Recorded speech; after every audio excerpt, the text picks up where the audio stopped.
বাক্সাৰ চন্দ্ৰপুৰত ভয়ংকৰ গৰাখহনীয়া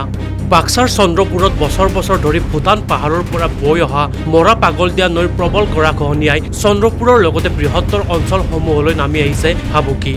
জানিব পৰা মতে বাৰম্বাৰ বিভাগীয় কৰ্তৃপক্ষৰ লগতে জনপ্ৰতিনিধিক আবেদন নিবেদন কৰাৰ পিছতো কোনো ধৰণৰ গুৰুত্বপূৰ্ণ ভূমিকা পালন নকৰাৰ ফলত বিঘাই বিঘাই কৃষিভূমি গৰাখহনীয়াৰ কবলত যাহ যোৱাটো পৰিলক্ষিত হৈছে আগন্তুক সময়ছোৱাত জনপ্ৰতিনিধিসকলে কেনে ধৰণৰ গুৰুত্বপূৰ্ণ ভূমিকা পালন কৰে সেয়া পৰৱৰ্তী সময়ছোৱাত লক্ষণীয় হ'ব এই ক্ষেত্ৰত আমি মোটামুটি এই ডিৰিঙৰ পাৰতে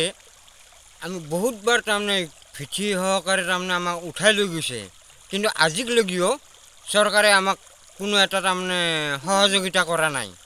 আৰু তাৰে কাৰণত আমি বহুত তাৰমানে দুখিত এটা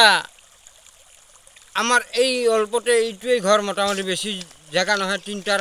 আছে বেছি নাই আর আমার ঘর এটা আরও লৈ যাব যদি আমাক সরকারে যদি এখনি সাহায্য যদি দিলাক হয় বা এই বানটো যদি করে দিলাক হয় বহুত আনন্দ পালো হয় সুখী হলো হয় তার কারণত তাৰমানে আমি বহুত তাৰমানে অসুবিধাত পড়ি আছো বর্তমানলৈকে খবরও পাওয়া নাই কিন্তু মিডিয়া আহি লৈ যাই আছে কিন্তু আমি একো তাৰমানে গম পোৱা নাই সৰকাৰেৰ বিষয় বা এই ডিৰিংটোৰ প্ৰতি যে বান এটা যে লাগে এই কথাটো তাৰমানে আমি আজিলৈকে খবৰ পোৱা নাই আৰু দিয়াও নাই অহাও নাই বাক্সাৰ হুৱন খাটাৰ পৰা জ্যোতিষ কলিতা নিউজ ডেস্ক ৰিপৰ্ট